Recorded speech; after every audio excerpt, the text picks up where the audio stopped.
Mayang gabi sa tanan, mayang gabi Maria Ron, Maria Nanit. So, ano na po ta sa ito ang daily bedtime devotional for girls. So, before ta mag-start, atong kantahan o pagdaig ang atong Ginoo. So, God is good. God is good. All the time. And all the time, God is good. God is good. Maski na sa diri nga na luya. So, naman siya mamina pa siya sa police. Tapos siya po ng verse 11. Ugma naman ito ng kuan sa topic. So, mga tanata. So, itong kataon ang magpabilin. Pabilin kaya punta diya kang Kristo. Why magabakti?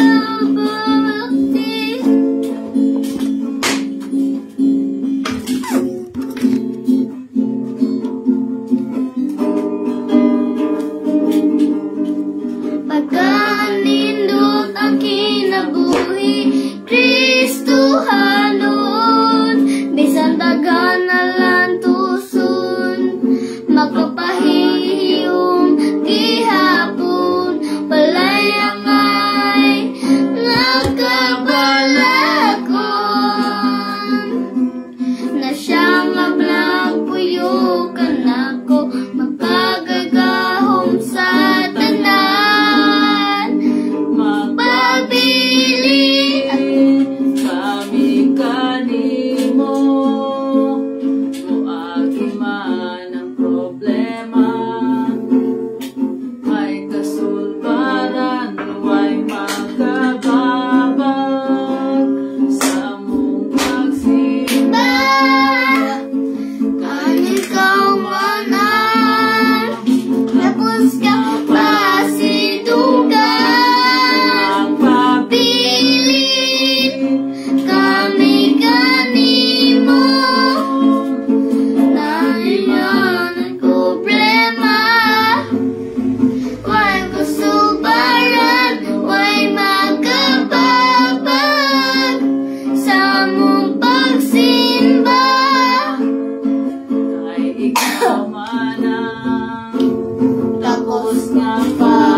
Amahanda mong langit ng dalang salamat na ining higayon Lord God nga maghatag ka namo Lord. Salamat sa imong gugma, sa imong grasya Lord, sa imong pag-atiman ka namo karong adlaw Lord.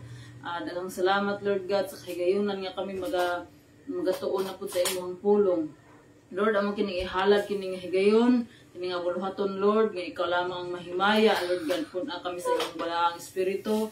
Pasaloa kami Lord God sa among mga sala, Lord God, hinloy ang mong kasing-kasing, ablihi kini ang mong kasing-kasing, Lord, nga may mong madinawaton sa ibang pulong. Nagaay kami, Lord God, sa kaalam, o pagsabot, Lord, nga kaning mensahe, Lord, ganing ihatag ka namo. Amo ning mapuy-an, Lord God, sa matag adlaw ng mga kinabuhi, especially kaning mga bata, Lord God, tabangi. Ako, Lord God, sa pag-deliver sa iyong mensahe.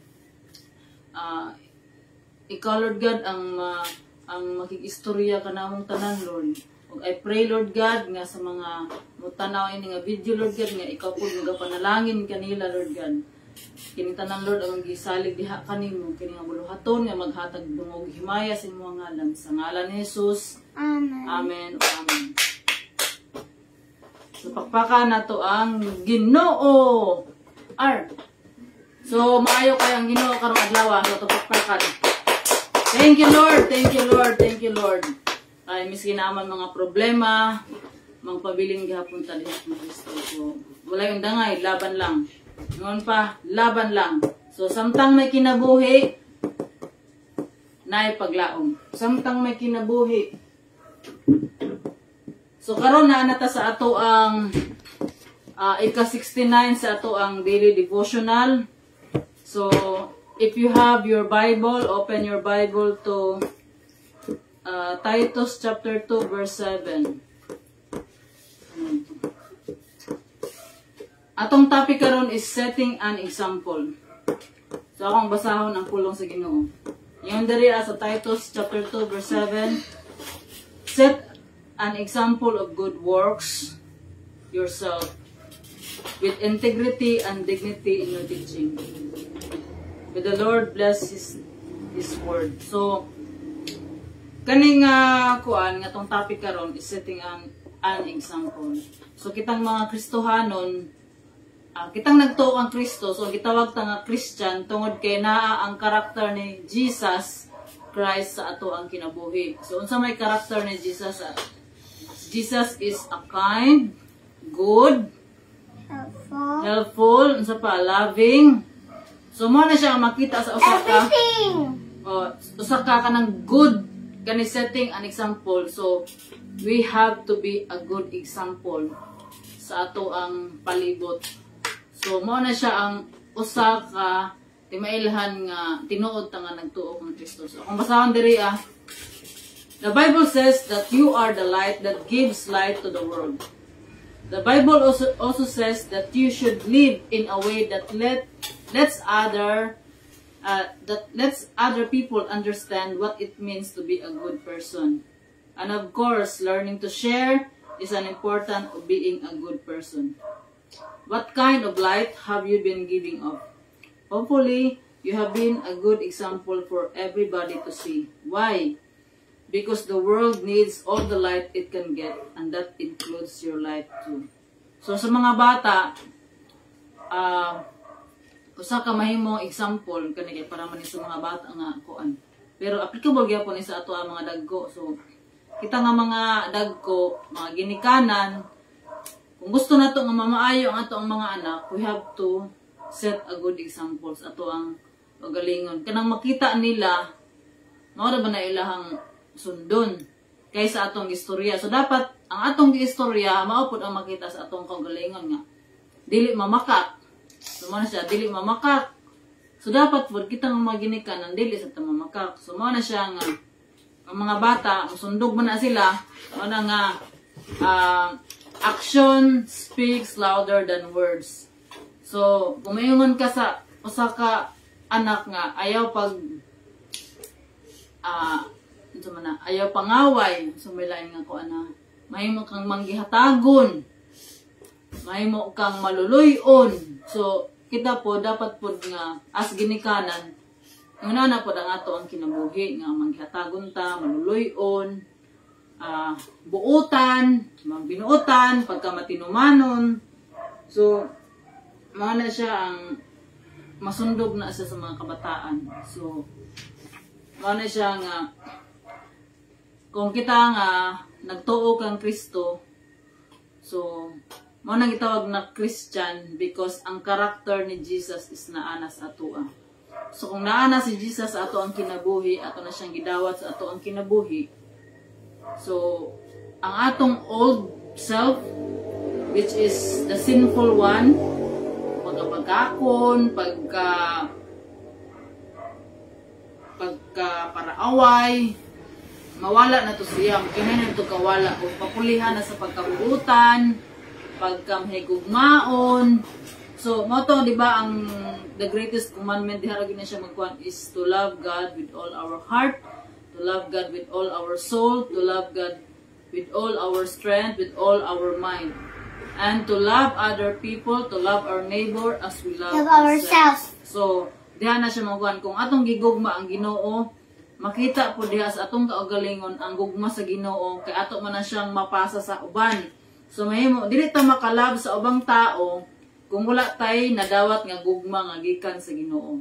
Mao na siya ang Ginoo mahigugmaon. God is love.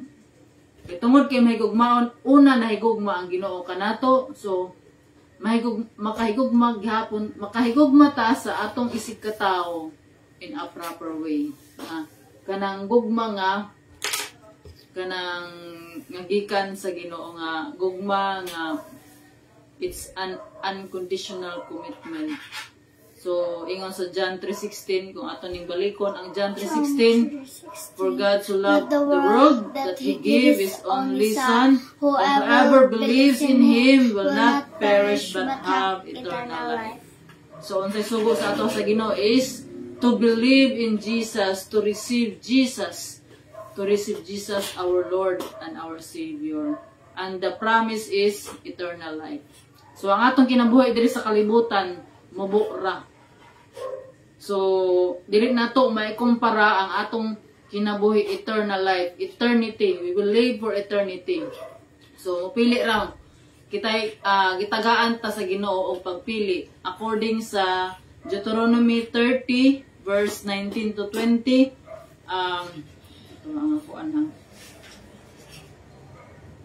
According sa Deuteronomy 30 verse 19 to 20, ingon diriya ang Ginoo, ingon siya, I am offering you life or death, blessing or curses. Now choose life. So gipapili ta sa Ginoo between life or death or blessing or curse. So dili gyud ta maingon nga ang Ginoo may naghatod sa ato sa impyerno kung dili atuan ang desisyon. So kung wala pa ka diha ang Kristo, decide now. So, nasa ato ang decision. So, ingon ang Ginoo, choose life. Kung mupili ta sa kinabuhi, to choose life is to love the Lord your God, obey Him, and stay close to Him. So, unsaon na to ni nga to love God? Unsaon na to pag-obey sa iya ha? And to stay close to Him. So, pinaagi ni sa iyang pulong. So, importante gayud nga makakat-on ta sa pulong sa Ginoo. Kay mao ni siya ang pulong sa Ginoo, mao ni siya ang this is kanang ang Ginoo makig-communicate sa atoa pinaagi sa iyang pulong ug naa diha ang iyang mga kasuguan. So dili ta maka-obey sa Ginoo kung wala ta kahibalo kung unsay atong i-obey. So dili lamang ta nga magsalig sa atong gipaminaw, kundi kita mismo ang magtuon. Kaya diba, kung nag-eskwela ta, alang magsalig ka sa maestra nga maminaw ra, diba, mag-study, mag-gid ta. Para makakat-on ta o makakuha ta o dako nga score sa test. So, same ra po na diri as ato Karon diri sa ato ang life, sa atong diri sa kalibutan, we are on training ground na to ni siya. We are on training. So, gitrain ta sa Ginoo ang atong karakter, gitrain na si Ginoo kung unsa man gayud ning atong karakter. Gikuani gibalay kung sa gold pa gi-testing of fire para malig-on. So kita pod nga tao ginatesta sa Ginoo pod kung asa magyud ta sa Ginoo ta or kuan. Mao na siya nga ang mga trials nga gialaw sa Ginoo sa atoa is one way to test our faith. Kay dili matest ang atong faith kung dili ta tagaan og mga pagsulay. So mao na siya nga we should if we are in Christ, ingon pa sa 2 Corinthians chapter 5 verse 17 nga, if we are in Christ, we are a new creation, the old has gone, the new has come. So kung naa na sa Kristo sa ato ang kinabuhi, makita na pinaagi sa atong example. So, we live by faith and not by sight. So, live by faith. Ang ato ang pagtuo dapat buhi, dili patay. Makita na ang atong pagtuo nga buhi, tungod kay makitaan sa atong kinabuhi makitaan sa atong kinabuhi si Kristo. So, kung unsa man si Kristo, kapaubsanon dili garboso, maluloyon, mahigugmaon, sa payang mga karakter na ay pagpugong sa kaugalingon, dili bakakon, na ay kalinaw, na ay obedient kay ang Ginoo, obedient kay si Jesus to the point nga gihatag ang iyahang kaugalingon para lamang ta maluwas. So mao na ato ang batunan sa matag adlaw nga magpaubos ta. Kay kung garboso ta, dili ta makahibalo kung nakasala na ba ta or unsa ba nga atong ginabuhat. Kay ang garboso nga tao, blind na siya. Dili na makakita sa iyang sala. So mao ni siya nga we should ang ato ang light, that we let our light shine brightly para sa Ginoo. O kanang makita sa atoa ang ato ang positive example nga makita sa uban, aron ang uban nga makaila diha kang Kristo. So mo ni siya ang usa ka mission. Gibali ako, my mission is to point you others to Christ. So Kung kamo wala pa mo diha kang Kristo or 50-50 pa mo, 50-50 pa inyong pagtuo diha kang Kristo, ayaw na. 100% na inyong pagtuo kang Kristo. Tungod kay walay 50-50 sa akuan. Kung init ka gayud. Kung bugnaw ka. Dili lukewarm. So dapat kung on fire ka sa Ginoo, on fire ka for me. So mao na siya nga ang importante ang karon. Unsa man ka karon? Naa ba kay relasyon sa Ginoo? Naa ba kung ang tuyo sa Ginoo gayud sa tuwa is mabalik ta sa iya tungod kay sa atong sala naputol ang relasyon sa tao ug sa Ginoo. So ang gusto sa Ginoo is mabalik ang relasyon nato sa iya. Ang gusto sa Ginoo nga maluwas ta tanan. So mao nang naglangay-langay pa ang Ginoo pero ayaw abusari ang iyahang pagka maluluyon. So mao na siya nga karon gabiuna ang ato ang word karon is setting an example. A good example that others will see the light that comes from God. Mao ni usa akong pag-ampo nga Lord, make me the salt and light to others nga makita nila nga naapay Ginoo. Nga naay Ginoo nga dapat natutuuhan nga naa si Kristo. So mao na siya, I hope and pray nga kini nga mensahe ato ni siyang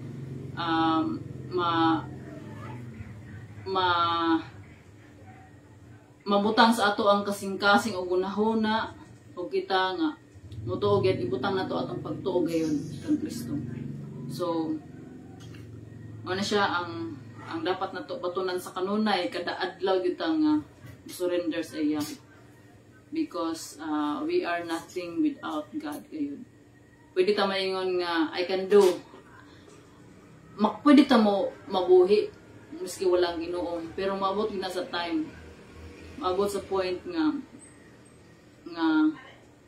mangita mo gud paagi ang Ginoo gud nga mabalik ta sa iya. So mo na gialaw sa Ginoo ang mga trials, mga katalagman, mga pains, mga sickness, because diha sa mga trials and pain nga makatawag ta sa Ginoo.